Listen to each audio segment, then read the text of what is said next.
আজকে যখন আইপিএলে খেলা চলছিল, মুম্বাই এবং কলকাতা দুটা বড় বড় দলের খেলা, এবং এই বড় দলের খেলা মুম্বাইয়ের ওয়াংখেড়ে স্টেডিয়ামে যখন চলছিল, রোহিত শর্মা যেভাবে খেলছিলেন, ওয়েকেলটন যেভাবে পেটাচ্ছিলেন, 220-এর যে টার্গেটটা, সেই টার্গেট 5 বল হাতে রেখে মুম্বাই যেভাবে নোঙর করেছে তীরে, তাদের সেই ভিক্টরি শিপ। অপরদিকে একই সময়ে খেলা চলছিল করাচি আর লাহোরের, এবং সেই ম্যাচটায় ছিলেন যার থাকার কথা ছিল এই ম্যাচে, যার খেলার কথা ছিল এই ম্যাচে, যার বল করার কথা ছিল কলকাতার হয়ে, মুস্তাফিজুর রহমান। আজকে আইপিএল এর এই হাই ভোল্টেজ ম্যাচে যেখানটায় মুম্বাই কার্যত উড়িয়ে দিয়েছেন, রোহিত শর্মা আবারও প্রমাণ করেছেন যে আসলে ইচ্ছা করলে সর্বোচ্চ পর্যায়ে ওই ন্যাশনাল টিম থেকে শুরু করে তাদের দল, তো ভারত তো হচ্ছে টানা দুবারের টি-20-র বিশ্ব চ্যাম্পিয়ন, সেখানটায় খেলতে পারেন, ক্যাপ্টেন্সি করতে পারেন, ফিটনেস, এক্সিলারেশন, তার ক্রিকেটীয় মেধা, আক্রমণ, কোনো জায়গায় আসলে কোনো আধুনিক ক্রিকেটার যাদের বলা হয়, যাদেরকে মনে করা হয় চনমনে টি-20 ক্রিকেটার, টি-20-র জন্য রোহিত কোহলির আসলে খুব একটা চলে না। ইন্ডিয়ার মধ্যেই, ইন্ডিয়ান সিলেকশন প্যানেলের মধ্যে এই ব্যাপারটা টুকটাক কাজ করেছিল যখন তারা লাস্ট টি-20 ওয়ার্ল্ড কাপটা খেলে ফেললেন। সেই রোহিত মনে করিয়ে দিয়েছেন যে আসলে পুরাবান নয়। বন্ধু বিরাট কোহলি একদিন আগে করেছিলেন, অপরাজিত ছিলেন, রোহিত আজ পিটিয়েছেন দলের হয়ে সর্বোচ্চ স্ট্রাইক রেটে, 205 স্ট্রাইক রেটে একলা দেখিয়ে দিয়েছেন যে আসলে 220-এর টার্গেটটা খুব বেশি মুম্বাইয়ের জন্য দুঃসাধ্য না। আলোচনা হচ্ছে যেই জায়গাটায় যে আসলে এই রোহিতের প্রশংসা যখন করা হচ্ছে, তখন অপর প্রান্তের বোলাররা পিটুনি খেয়েছেন, বেদম পিটানো হয়েছে কলকাতার বোলাররা। মুস্তাফিজুর রহমান, যিনি আজকে পিএসএল এ খেললেন, পিএসএল এর দলের হয়ে খেললেন, 4 ওভার বল করলেন, প্রথম ওভারে অসাধারণ করেছেন, তারপরে কন্ট্রোল ছিলেন, শেষ 2 ওভারে যখন প্রতিপক্ষের জয়ের জন্য 23 রান দরকার, ঠিক ওই সময়ে এসে মাত্র 9 রান দিয়েছেন। লাস্ট ওভারটা করার জন্য যিনি আসুন না কেন, তার জন্য অ্যাটলিস্ট লো স্কোরিং ম্যাচ যেহেতু ছিল, সেই ব্রিদিং স্পেসটা ছিল যে 14 রান করতে হবে।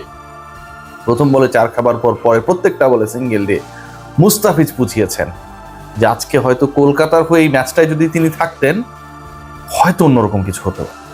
এখন আপনারা বলতে পারেন যে মুস্তাফিজ আইপিএলে খেলে, কলকাতার হয়ে খেললেই আজকে অনেক কিছু করে ফেলতে পারতো। সেটার আসলে গ্যারান্টিটা কোথায়? গ্যারান্টি আছে ভাই। দেখুন, আজকে মুম্বাই শেষ পর্যন্ত যে ম্যাচটা জিতলো, সেটা 5 বল হাতে রেখে, 5 বল হাতে রেখে। মানে কলকাতার বোলিং ডিপার্টমেন্ট যদি, নাইট রাইডার্সের বোলিং ডিপার্টমেন্ট যদি আরেকটু কন্ট্রোল হতো, ওই মুজারাবানির, যাকে হচ্ছে ইন্টারেস্টিংলি 3 ওভারের বেশি ক্যাপ্টেন বল করানোর সুযোগ অথবা সাহস পান নাই, 34 রান দিয়েছেন, বেদম পিটানি খেয়েছেন। এবং একই সাথে যদি বৈভব আরোরার স্পেলটাও দেখি, সেটাও হচ্ছে ভয়ঙ্কর। 4 ওভারে দিয়েছেন 52 রান এবং ইকোনমি 13। এই মুজারাবানি, মানে ব্লেসিং মুজারাবানি এবং বৈভব অ্যারোরা, এই দুজন মিলে 7 ওভার যে করেছেন, মানে হচ্ছে 42টা বল যে করেছেন, এই 7 ওভারে তারা দিয়েছেন একজন 34 আর একজন 52, মানে 86 রান দিয়েছেন 7 ওভারের মধ্যেই। জয়ের যে টার্গেট ছিল, সেই টার্গেটে 40% রানই 7 ওভার থেকেই অ্যাচিভ করেছে মুম্বাই ইন্ডিয়ান্স। মুজারাবানির জায়গায় আজকে হয় পাথিরানের থাকার কথা ছিল, অথবা ফিজের থাকার কথা ছিল। আর ফিজ বা পাথিরানা যদি থাকতেন, তাহলে হয়তো আজকের এই ম্যাচটার রেজাল্ট টোটালি ডিফারেন্ট হতো। ওই যে বললাম যে 19 ওভার 5 বলে শেষ পর্যন্ত গোল অ্যাচিভ করেছে মুম্বাই ইন্ডিয়ান্স, এবং এই 19 ওভার 5 বলে গোল অ্যাচিভ করতে গিয়ে তারা তাদের, মানে ওপেনিং যে পার্টনারশিপটা ছিল, সেখানটায় তারা করেছে, রিকেলটন আর রোহিত করেছে 148, যেটা ওয়াংখেড়ে স্টেডিয়ামে আইপিএল এর হাইয়েস্ট ওপেনিং পার্টনারশিপ। এটা একটা রেকর্ড। এরপরে কিন্তু তারা হারিয়েছে আরো 4টা উইকেট, এরপরে কিন্তু তাদের ব্যাটিং আরো স্লো হয়েছে, এবং ওই জায়গাটায় Mustafiz could play a role, যেই রোলটা তিনি পিএসএল এর হয়ে আজকে প্লে করেছেন। একজন ক্রিকেটারকে নিয়ে আলোচনা হতে বাধ্য, কারণ গত আইপিএল, মানে সবশেষ আইপিএলটাই তিনি ভালো করেছিলেন। তার আগের যে আইপিএল, যে আইপিএলটাকে তাকে আসলে রিপ্লেসমেন্ট হিসেবে, ক্রিকেটার হিসেবে নেওয়া হয়েছিল, সবশেষের কথা যদি বলি, তার আগের আইপিএলে তিনি লাস্ট ম্যাচ খেলার পর্যন্ত হাইয়েস্ট উইকেট টেকার ছিলেন জয়েন্টলি। সেই ক্রিকেটারকে শুধুমাত্র ধর্ম, জাতীয়তা, বাংলাদেশ ইন্ডিয়ার ফালতু ক্ল্যাশ, এগুলোর সামনে রেখে যখন বাদ দিয়ে দেওয়া হয়, পরবর্তী সময়ে এই কলকাতা নাইট রাইডার্সের উপরে যখন একটা কার্স, অভিশাপ হিসেবে একটার পর একটা ইনজুরি আসে, এবং সেখানটায় তাদের সবচেয়ে বড় ইনভেস্টমেন্ট পেস ডিপার্টমেন্টে মাতিসা পাতিরানা, তিনিও যখন ইনজুর্ড হয়ে যান, ঠিক তখন আজকের এই চিত্রটা বলে দেয় যে দলটা কতটা অসহায় ছিল। খেয়াল করে দেখবেন যে আজকে যখন তারা তাদের বোলিং ডিপার্টমেন্ট, আমি শুরুর কথা বললাম যে দুজন বোলার যারা ওপেন করেছিলেন তাদের টোটাল 7 ওভারে এসেছে 86 রান। বরুণ চক্রবর্তী, যার উপর অনেক বেশি ডিপেন্ডেন্সি ছিল, তিনি দিয়েছেন 12 ইকোনমিতে, 4 ওভারে 48। কার্তিক ত্যাগী 43, সুনীল নারায়ণ 3 ওভারে 30। আপনি যাদের উপরে ডিপেন্ড করার চেষ্টা করেছেন, যাদেরকে আপনি মনে করেছেন যে কোনো সময় আপনার ম্যাচ ক্যাশ করার ক্ষেত্রে বড় একটা রোল প্লে করবে, কেউই সেই ভূমিকাটা পালন করতে পারেনি, কারণ ওই এক্স ফ্যাক্টরটা মিসিং ছিল। সেই এক্স ফ্যাক্টর হিসেবে Kolkata knight riders they had targeted during the auction Mustafizur Rahman এবং পাথি রানা।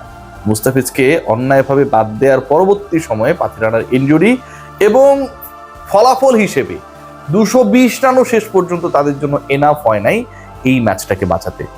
5 বল হাতে রেখে মুম্বাই ইন্ডিয়ান্সের এই জয় ক্লিয়ার পিকচার ড্র করে দেয় যে তাদের আসলে যে জায়গাটায় ডিপেন্ডেন্সি ছিল, পলিটিক্যাল ক্ল্যাশের কারণে, ধর্মীয় পার্থক্যের কারণে, দেশ কেন্দ্রিক যে বিভাজন, রাজনৈতিক বিভাজনের কারণে যেই ঘটনাটা শেষ পর্যন্ত ক্রিকেটের মাঠে ঘটেছে, সেটায় সবচেয়ে বেশি এফেক্টেড হলো কলকাতা নাইট রাইডার্স। আর মুস্তাফিজ একই দিনে একই সময়ে পিএসএল এ খেলতে নেমে আবারও দেখিয়ে দিয়েছেন যে তার ধারটা সবখানি একই রকম। 4 ওভার করেছেন, প্রথম ওভারে উইকেট নিয়েছেন, মাত্র 20 রান দিয়েছেন এবং 19তম ওভারে গিয়েও কন্ট্রোল বোলিং করেছেন। শেষের ওভারটা যে করতে আসবে তার হাত কাছে ব্রিদিং স্পেস রেখেছেন। এর থেকে আর বেটার পারফরমেন্স কি হতে পারে? রোহিত শর্মাকে আজকে আবারও অনেক দিন পরে টি-20তে আইপিএলে বিধ্বংসী রূপে দেখাটা নিঃসন্দেহে যারা ক্রিকেট ভালোবাসে, এটা বাংলাদেশ ইন্ডিয়ার আলোচনা না, এটা হচ্ছে ক্রিকেটীয় ভালোবাসা, ক্রিকেটীয় রূপকথার গল্পের কথা, বিমোহিত হয়েছেন। বিরাট কোহলিকে একদিন আগে, রোহিত শর্মাকে একদিন পরে এরকম বিধ্বংসী রূপে দেখা, দলকে জয়ের পথে, নেতৃত্ব দেওয়ার পথে দেখা, আমার কাছে মনে হয় সবার জন্য এটা দারুণ এক্সপেরিয়েন্স। সবাই ভালো থাকবেন, টেক গ্রেট কেয়ার। পিচ থাকলে কলকাতার আজকের ম্যাচটা ভিন্ন রকম হতেও পারে।